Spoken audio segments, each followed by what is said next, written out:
Thank you, Marsha, for that very welcoming introduction. We are the Mustang Blueprint, and today we are focusing on our Future Forward event. So this week is Entrepreneurship Week, if you guys might not have known, and we have 4 amazing entrepreneurs here with us today, and they're just going to give us a little bit of insight about their journey and what got them to where they are today. So we're going to start off with some introductions. If you guys just want to talk, what do you do, who are you, where are you from, and how long have you been doing what you're doing? I'll start. I'm on this side. My name is Braxton Seifert. I'm a student at SMSU. I've been a student most of my life. I'm 20. That was another joke. You're supposed to laugh at that. It was funny. Very funny. I'm a licensed auctioneer in Minnesota, so I own my own auction company, Silver Dollar Auction Company, and I've done that. I've been a licensed auctioneer for going on 4 years now, I think. Yeah. Can you do it right? You want me to sell something? Yeah, sell something. Okay. This microphone. That microphone? Yeah. We're going to sell that microphone right there. I'm at 25 to 30. 25 now, 30 to 30, got a bid. 30 now, Okay. 30 to 30 to get it to 30 to 40 to 40 to bid, 40 to 40 to 40 to 50 now, 50 to 60 to 60 to bid, 60 to 60 to 60 to 70 to 70 now, 70 to 80 now, 80 to 80 to get it to 80 now, 90 to 90 now, 1. That was awesome. That was awesome. So I do that in my spare time. Most of my time is spent either on campus or I'm a consumer loan officer at Midwest Bank in town as well. John, take us away. What do you do? I'm, who am I? My name is John Sterner. I am also go by Mila Yuha, which is my Sichangu Lakota name. That's important to what I do and how I do it. I was raised to be a Sichangu Lakota, and my job as a Lakota warrior was to be a teacher, an educator, and a provider. So I do a lot of teaching. I've been teaching for longer than he's been alive. I remember when his dad, I believe, came to do his student teaching at Marshall Junior High. So that's how old I am. And I do a lot of teaching, and then every now and then, you know, I get people confused in the wrestling room, so tell them things I probably shouldn't. And then I make a lot of art. The Mustang out in front of the school, right out in front here, I made that sculpture. So yeah, that's what I like to do, and that's how I like to have fun. I'm Dr. Stacy Lewison. I'm a veterinarian. I own the Lakeside Companion Animal Clinic in Cottonwood, Minnesota. I'm from here, like 7 miles that direction, and I went to SMSU for my undergrad. And I've been a veterinarian for 17 years and a practice owner for almost 12. And I'm Dr. Amy Full, originally from Marshall. Went to high school here, went to Brookings, South Dakota for my undergraduate, and then went up to the University of Minnesota, where I did my 4 years of dental school. Came back to Southwest Minnesota and practiced as an associate for about 2-3 years, and then, well, a little bit longer than that, I guess. And then recently, last March, opened my own dental practice behind Sleep In and Runnings here in Marshall, Full Smile Dentistry, and I have been a dentist for 6 years. Perfect. Thank you guys so much for those introductions. Now we're going to kind of jump into a little bit of the content of why you guys are here today. So first of all, we're going to start off with finding your spark. So John, can you jump in a little bit and tell us when you realized, like, this is what I was meant to be doing? Yeah.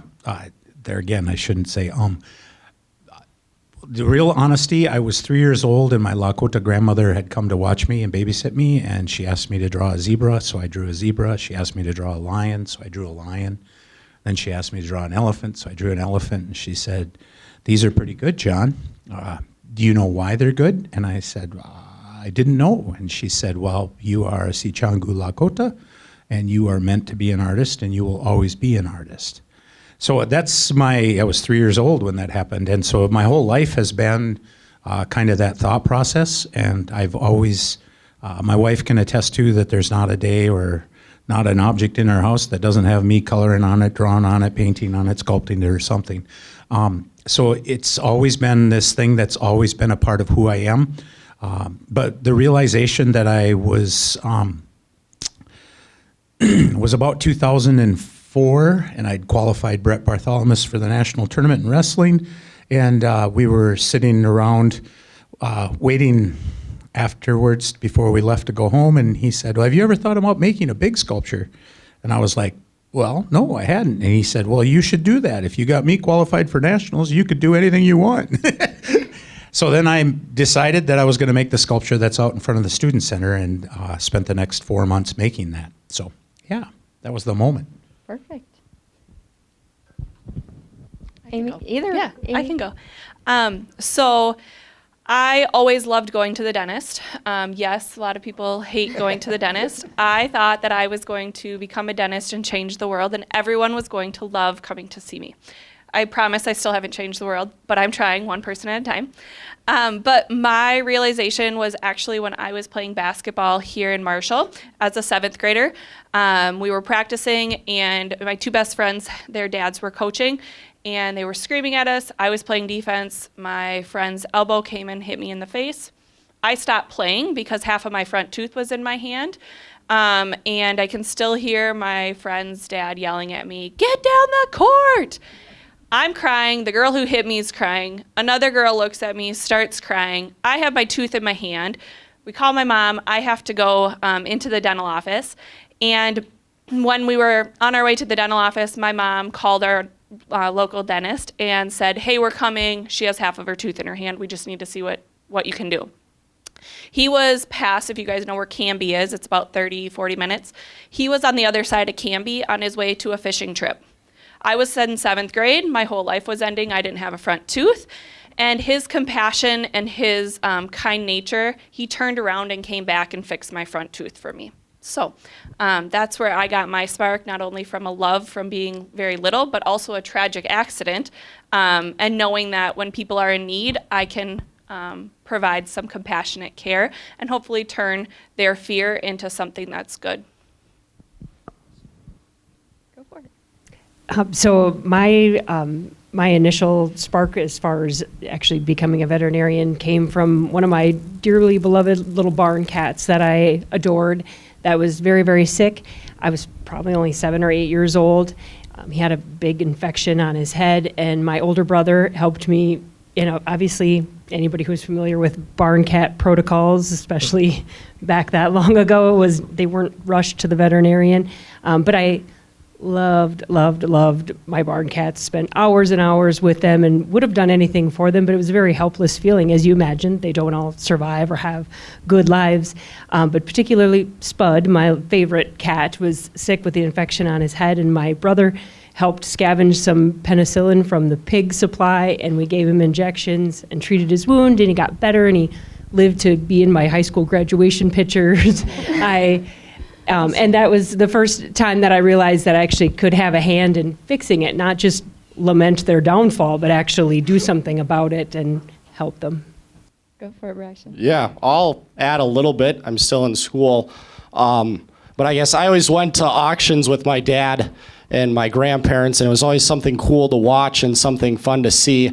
But besides that, what I've got for you guys is there's always opportunity in everything that you do, whether it's something new or just a different way things can be done to do it better. So as soon as you find that opportunity and you find the one thing that you like to do that you can do better than someone else, go for it, because your fire will light others, and that's where the change really happens that causes you to start stuff. So not really a story, but No, that is so true, though. I feel like having that connection.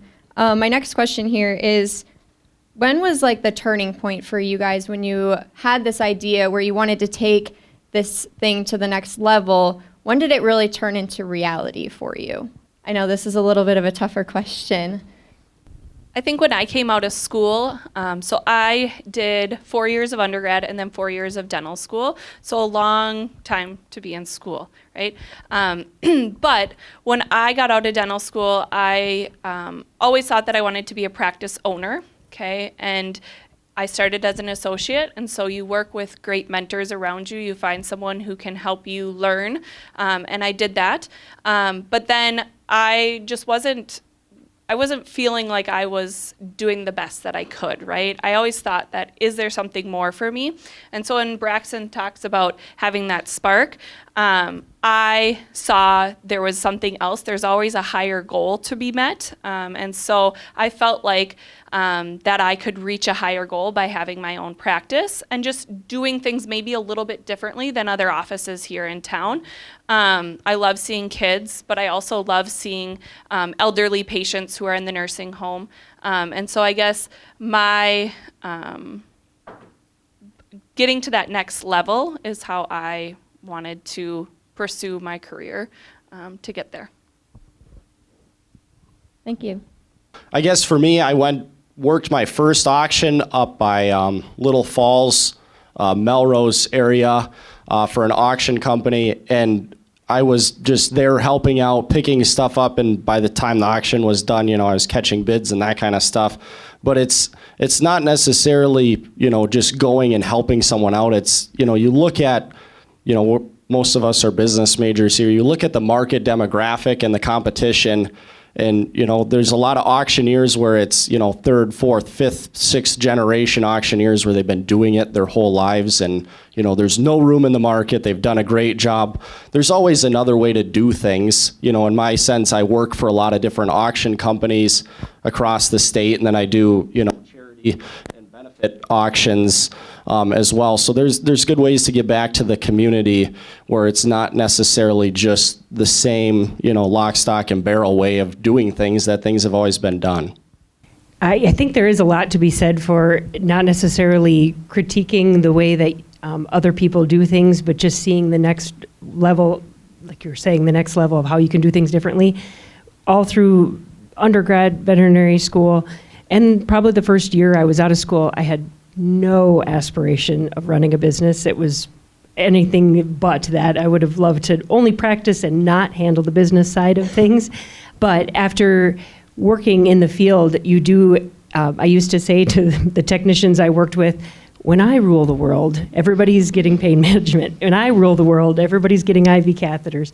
And at some point you do realize that if you really do want to be the decision maker, you have to decide to rule your own world and take things on that, even if the financial part of it, the personnel management part of it, all the other things that come with owning your own business seem like a waking nightmare, like they did for me. You, at some point, if you want to own your destiny, you have to take that leap and be your own boss. Yeah, that's really good. I like that. You got to own it. Yep. I was in 9th grade. Her name was Michelle Nelson. She sat in front of me in algebra. I got a D-, and Mr. Lean gave me the D- because I actually failed by 2 points. And I likened myself to be an athlete, and she turned around and looked at me and goes, "Yep, just another stupid, dumb jock." And I was like, I really wanted to say F you. But it's what sparked something in me, and I was never good at math. But the next quarter I got a C. And then the next quarter I got a B-. And when I got that B-, I showed her, I said, "Look at that, I got a B-." Oh, it was an easy quarter. But it sparked in me something that told me something that I had to know about myself, and that I had to put in the work, that I had to do what was asked of me, and then I had to give a little bit more, and that I always had to give just a little bit more if I wanted to prove that I wasn't who everybody thought. And that sparked me and drove me. It pushed me when I was told that I couldn't do well in wrestling, and then I became a state champion, and then I got told I couldn't be a national champion, so it forced me to do the little things all the time and do the extra work. And then now people told me, "Well, you should make a sculpture." And that it's fallen into that everything that I did as a wrestler now has come full into my artwork, and that it drives me and pushes me to keep making things better than I made them the first time, or the second time, or the third time. So I learned to have discipline, I learned to have drive, and I learned to have that just that little bit that says, yeah, I can do this because I am in charge of my life. My dad always gave a quote from Invictus that matters not how straight the gate or charged with punishment the scroll. I am the master of my fate. I am the captain of my soul. And I think that's driven me in more ways than I could imagine. And that's what I think is really the driving force behind if I have had any success, that's why. Thank you, guys. So now we're going to switch the gears here a little bit and talk about how you guys have been overcoming maybe some hardships that have happened with your entrepreneurial efforts. So my first question for you guys is, how do you stay grounded when things maybe aren't going right or things just kind of feel like they're really messy? The Mustang out in front of the school, the one that's leading the way, I got the job. Bill came to me, Mulso came to me and said, hey, we want you to make a Mustang for the school. And we went through all the stuff on how we were going to do it. And I started making it. I was coaching football at Lakeview at the time and then coaching wrestling here at the college. And so I was doing everything in my free time late at night and on the weekends. And I got the Mustang made, and in the rider, it had to be delivered to the foundry on February 9th. And on February 9th, I was going to load it into a trailer to drive it to the foundry so that it could get cast. And as we were loading it into the trailer, the only piece of equipment on the stand that the Mustang was on that I had not made broke. Not to put around Runnings, but I bought it at Runnings. And that little piece of cast iron snapped. And when it snapped, it caused the whole Mustang to flip over. And it's 2,000 pounds of clay and steel. And when it fell over, it ended up breaking all four legs. And then one of the legs punctured the neck and went through the neck because it rolled over on top of itself and it broke the neck. And in the moment I was going to commit hara-kiri, which is a Japanese form of ending your life. I was just distraught. I'm not going to get paid. What happened to my Mustang? And it was just this, oh my gosh. And my brother-in-law was helping me that day, and he came and he held me, wrapped both his arms around me. And my best friend, who was an artist as well, he said, I got this, John. And him and the janitor at Daryl Derrick's at Lakeview, they wrapped it in blankets and they loaded it up on the trailer, and then we drove all the way to Stillwater. We got to Stillwater at 4 o'clock in the afternoon, and the two guys that I work with at the foundry said, oh, we got this. And they pulled it out of the trailer. We got it there. We flipped it over. We welded it in place. And then I spent the next 2 weekends, and don't tell Bill this, but it was delivered on February 9th, but it wasn't completed until 2 weeks later because I had to rebuild it over the course of weekends because I had to teach full time. So I went up every weekend after that and put in 12 to 14-hour days at the foundry getting it fixed and getting it up to where it needed to be. And then what we see outside is the Mustang now. So, it's one of those things that I told a wrestler today that my dad always told me, and again, I keep coming back to my dad because he had such a growth mindset. But he always said, if at first the brakes go against you, don't get frustrated. Just put on more steam. So, again, it was one of those things. I had to go to a work mindset, and I just had to say, okay, it happened. I can't control anything about this right now, except I can control fixing it. And so that's what I did. I fixed it, and Bill never found out. Until now. Till tonight. I think that a big part of your story does speak to surrounding yourself with people who are going to have your back in situations like that too. Oh, yeah, I was so fortunate. Yeah, no matter what, goes awry, because in art, in medicine, in business, things can always fall apart. But having your core cheerleaders, whether it be your family or people within your business or your friends, to be like, you've got this, or if you don't, I do. Yeah, no. That is critical. Right? Yeah, so critical. I agree with that as well. So having friends that are in the same major as you or in the same path as you is huge. I have 6 great friends from dental school. We're all having children at the same time, right? We're in that stage of our lives together. We all got married at the same time, right? We're starting to own businesses at the same time. So surround yourself with people who are going to understand so you can talk to them. But having family who can also be there because they understand you at your core and what is your driving force, but also recognize that those people are there to support you, but they may not understand, right, the in and out day of a of a dentist, right? A veterinarian, an artist, a business person, right? They may not understand that, or they're so far out of college that they don't understand where you're at either with tests and things. So I agree with you both. Surround yourself with people who can cheer you on, and that know when you hit your low, you just need some encouragement, because they're the ones who are going to help you through the hardest times. Exactly. I agree with all of what they've said. I guess in my point of view, I think it's important to have different things that you're doing at the same time. I guess like with my different businesses and work in school, I also like to do woodworking and stuff. So, lots of times it's nice to just shift gears and be able to have something else that you can do that's not related to anything else.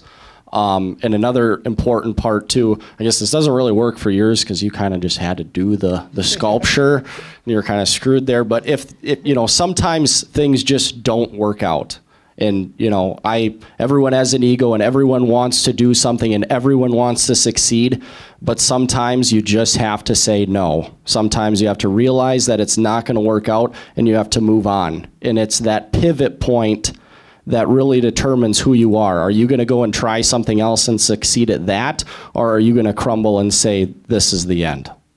So you have to be able to turn and pivot and still succeed in the end. That's excellent. That's excellent. Yeah, there's 3 heads to the tiger that aren't the tiger's head at the high school. And they were failures. They were total failures. I mean, it just was like, put it together, and I was like, oh, geez, that's like giving it a bobblehead, And then the next one was too small, and it was just like 3 bears. Yeah, this one's just right. But if at first you don't succeed, try again. Exactly. You each have your own failures, but how do you turn those and make those into a positive is important. So you guys kind of touched on, like, you have people from dental school that you talk to, and you obviously have very close family. For like when you're having a tough day and things just aren't going the way that you had planned, who is like your go-to person that you would call? Tracy, would you stand up, please?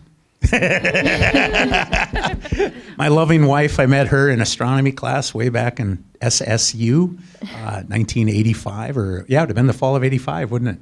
Yeah. So, she's probably my rock, the biggest rock I've got. And my sister, Michelle, who works here, she's a big rock. My friend, Tim Garrity, who was the artist that was with my brother-in-law. I guess there's lots of people that I keep myself surrounded by. My son, Elijah,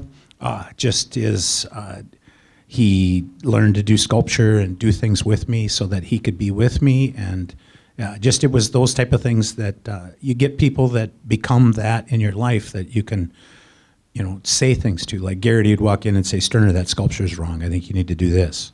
Oh, okay. And then I'd have to look at it with different eyes. My wife will say that about a painting. So why did you put that color there? Or why are you doing that? And then I have to explain it, and then I think about it, and then I look at it with different eyes, and I see things differently. So, yeah. I would say that there's always a situation that somebody, like you just said, you go to certain people for certain situations. So I would call my husband, right, if I need the voice of reason to calm me down, to be a protector for me. He's wonderful at that. But if I need that sound voice of mind, I call my mom. Or if it's an emotional thing, I call my mom. But then I have my dental school friends that, let me tell you, there's a lot of text messages that go out that say, hey, this is the chief complaint. This is what I need help with. Have you seen this ever before? Because in dentistry or in medicine or in other forms of entrepreneurship, there's someone who has always overcome probably a similar situation, right? They've had a mad patient.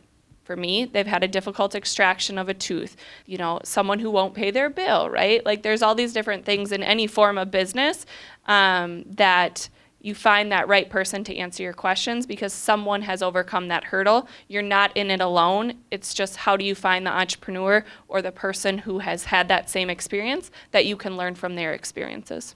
Yeah, I would say that I probably rely most heavily on my technician, Becky. She's been with me from the go throughout the entire practice ownership, and she is always the next step of this didn't go right, so then we're going to try this, and we're going to try this, always with the next solution to the next problem. And don't tell my husband, next on the list is probably my cat. What? I guess for me, it's probably would be my parents, my girlfriend, my friends. They all have their different role, whether it's supporting or, guiding decision. Or if I come up with some crazy business idea, I know my girlfriend and my friends are there to say, no, don't do that. So, yeah. So in retrospect, relationships are extremely important, and we're going to also flip gears once again and kind of jump into that topic a little bit. So you all very clearly said that no one can do something alone. It is nice to have a networking within your community and just people that you see on an everyday basis. So what is like one thing that you would say to anybody that's out here creating a networking and having those relationships before you need them? This one's also tough, sorry. I would say that, I've been in Marshall my whole life and a member of the chamber and active in the community and church and stuff. There's not one person I know, be competitor, friend, someone you don't like, someone that doesn't really like you, that doesn't want to see you succeed. Everyone here is able to help, whether it's knowledge, whether it's, I work at the bank, I can't really say financially because, sometimes we have to deny loans, but, everyone's here to help. You just have to find the right person. And in terms of networking, that right person is out there. Sometimes it takes time, but the more people you meet, the more opportunity you have. I definitely think there's a correlation in practicing medicine and in operating a business, in that you don't have to know everything. You have to just be willing to ask someone who does. It goes, I think, a big part of being a good leader and being successful is being willing to admit what you don't know and finding someone who has those answers, and never being embarrassed to ask questions of someone who has more experience in a particular area. And no one expects anyone in this room to know everything about practicing your trade and operating a business and paying your taxes and every single thing. There is no embarrassment in seeking knowledge from people who have more experience in any given area. Yeah, so finding a mentor is kind of where I came out of school, was finding those mentors in my life that would help me to grow my first few years in dentistry. One of my mentors, my dad is actually an entrepreneur. He owns a jewelry store here in town. And so I grew up with my dad gone from Thanksgiving until Christmas. And so his hard work showed me that you can have mentors out there in many different forms, right? He's in the business of jewelry. I'm in dentistry. And he still helps me with a lot of the business side of things because I know that he's been doing it a lot longer than me. But finding that network that is willing to help you, but I think it starts with a mentor and using that mentor. But then Braxton said there's lots of people who want to help. I actually just had my third child 2 weeks ago. Baby Silas. So I had to find those around me who are willing to help me continue to keep my practice, because I still have patients that have emergencies that have to be seen, right? Like Braxton said, is there competitiveness? I will be the first to tell you, I played Marshall High School volleyball. Yes, I was competitive and I still am. But those practices here in Marshall, I have heard from multiple of the other dentists congratulating me, asking if we need help, because they know that I may need to be at home resting. I go back to work tomorrow. So 2 weeks. But yeah, so finding those people who are willing to help you because they're all around you. Don't think that because they're competitors or they're too close to your same field. You can be friendly with even people who are in the same business as you. Yeah, that's awesome. Wow, you're going back to work Monday. Wow. Tomorrow. Tomorrow. Tomorrow. Oh, jeez. He's coming with me. Yeah. Silas is coming with me. So Nice. I guess for me, networking really has turned out to be how I've treated people in all the situations I've been in, because I've been good to people in so many regards that they want to be good to me back. And so that's become my networking. So the people that I've worked with, any jobs that I've gotten is because I think it's just because I'm amicable and I'm willing to work with people and they're willing to work with me back. And I think that's made my networking so much easier. I honestly really didn't go out going, I need to talk to this person because of this reason or this person because of this reason. I talked to those people because I was asking that question, hey, you know how to silver solder. Can you show me how to silver solder? And then just asking them lots of questions and building them up while they were demonstrating for me. And then when they needed something, they would ask me. And it just, I think that's probably the biggest way. Some of the hardest things I've had is when you encounter someone, and then my mindset was always that, oh, if you know how to do this, then I'll ask you, is encountering somebody that tells you no. The Mankato coach in wrestling was just, I would ask him, well, how do you get your guys to do that? I'm not telling you, so then, so the networking thing is an interesting animal for me. As a coach, it's really interesting because some of them are very close-minded in the fact that they don't want to tell you how they do it because it's their secret sauce. Some artists, I had a professor that wouldn't tell me where to get certain supplies from because it was his secret, and that's what kept him in the know. So it's really interesting sometimes how the networking evolves, and you end up talking to somebody that you didn't think. They had a third cousin that, cast in bronze, and they did it this way, and then you end up talking to them, and then all of a sudden the next thing you know, you're talking to them, and then some lawyer from the cities calls you and said, hey, my cousin said you cast bronze, and next thing you know, you're making a sculpture for him. So it's just interesting how it all comes about, and they say you have to knock on 10 doors to get one yes, and I've had that more often in my life than I've had yeses, but it seems to be now my yeses are adding up. And I'm getting more yeses because I've been patient enough, and I keep asking, and I keep asking. I think that's probably the biggest question. That you just have to keep asking questions because those questions lead to you wanting to solve a problem, and then finding that person that can give you the answer. And then when they do say yes, then you get that answer.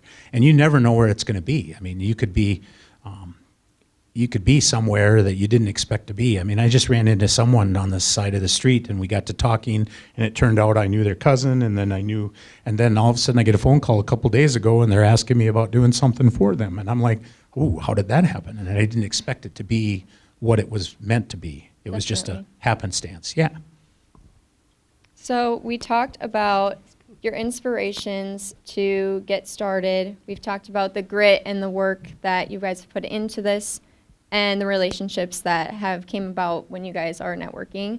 So my next one is, how did you change your dream into doing it? So the question that I have for you is, how do you decide that an idea that you have in your head is worth pursuing, and how do you get started with that? I like asking other people. I'm a talker. I'm an auctioneer, obviously. So I like talking to different people. But I'm also a numbers guy, where if it makes sense on paper, lots of times it will make sense, by actually doing it. So, obviously you have to look at the analytics of, does this actually work? But you also have to look at, do you have the capabilities of doing it? And if you have that want to drive you, then I truly believe that anyone can accomplish anything as long as you've got that drive. Other people will line up behind you as soon as, they see what you're doing.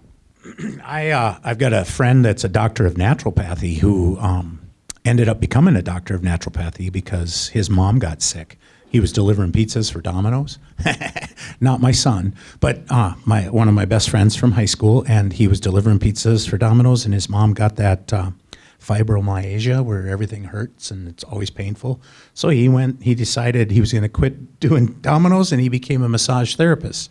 And he became a massage therapist because he could give her Rolfing massages, which would alleviate her pain, which is the opposite of what you'd think. But so then he became this massage therapist, and while he was out there, he met someone that did naturopathic medicine, and he came home and he helped his mom for the last 4 years of her life by doing these massages. But he kept thinking, there's got to be a way that I can prevent this from happening.